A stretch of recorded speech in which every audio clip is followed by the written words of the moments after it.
Hello, welcome back. Today I'm going to be cooking my version of a Matar Paneer recipe. Please don't forget to like and subscribe. This actually uses very few ingredients for an Indian curry, and they're very simple and they're very easy to get hold of. You're going to need a chilli, an onion chopped, grated ginger, crushed garlic, some tomatoes, tomato puree, Garam Masala and cumin, coriander powder and Star Anise, some stock, some frozen peas and some of this gorgeous paneer cheese chopped, and then we're going to fry it. As with most dishes, we're going to start off with chopping the onion.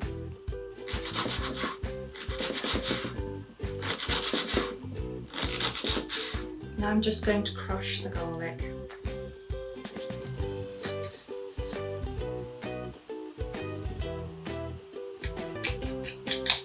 Next thing is to grate the ginger, about 2 centimetres. And last of all, the first things that need to go in your pan is the chilli.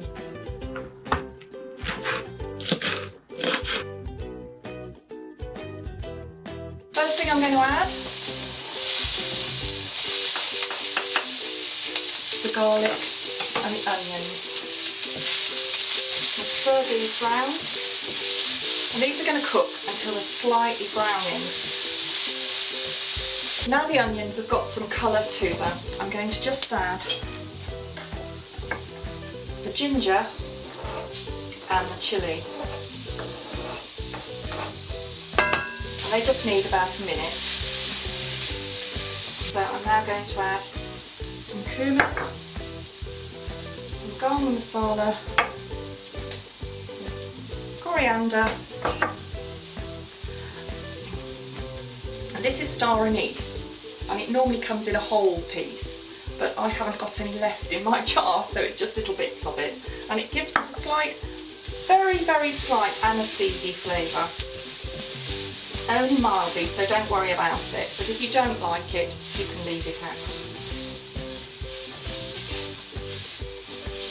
There we go. Add the tomatoes.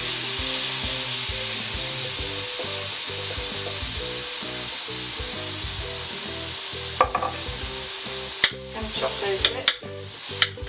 You can buy chopped tomatoes, but it doesn't take much to chop them yourself. This is releasing all the flavours. Add 2 tablespoons approximately tomato puree. 1, 2. Stir that round.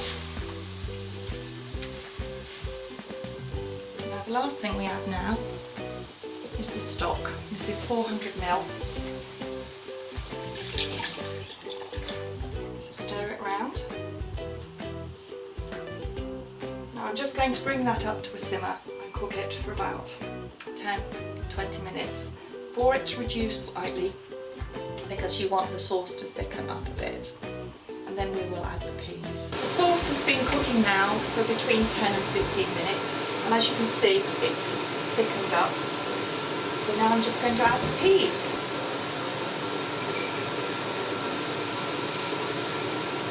There we go. Actually the red and green looks really lovely. Now, so that I can cook the cheese, I'm now going to move this to the back and just let it simmer there for a little bit. This is paneer cheese, which is an Indian cheese, and you can make it yourself with boiling milk and doing something, but I don't know how to do it. One day I will have a go at making it. But if you can't get paneer, use halloumi. It's a similar sort of cheese. It takes frying very well. I'm going to add some oil and I'm going to start frying the cheese.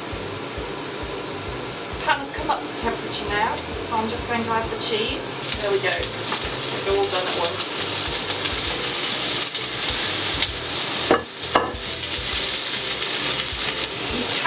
If you like, bypass this process and not cook the cheese and just shove it in, but it does make it taste better if it's fried. It just gives it a really lovely crispy sort of, like cheese on toast I suppose. It just enhances the flavour in the cheese. Now this has gone all crispy, all there is to do now is is to add it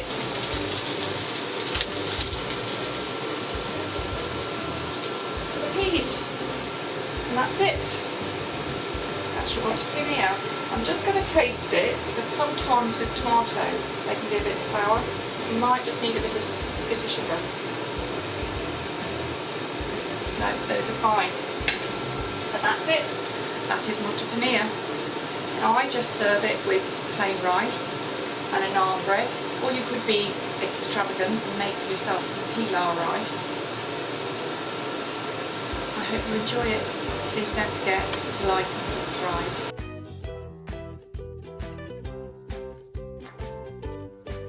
That's it for 20 minutes.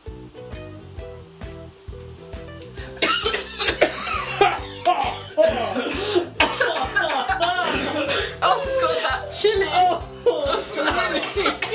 Can really feel that. Oh. Onion protection. Love it.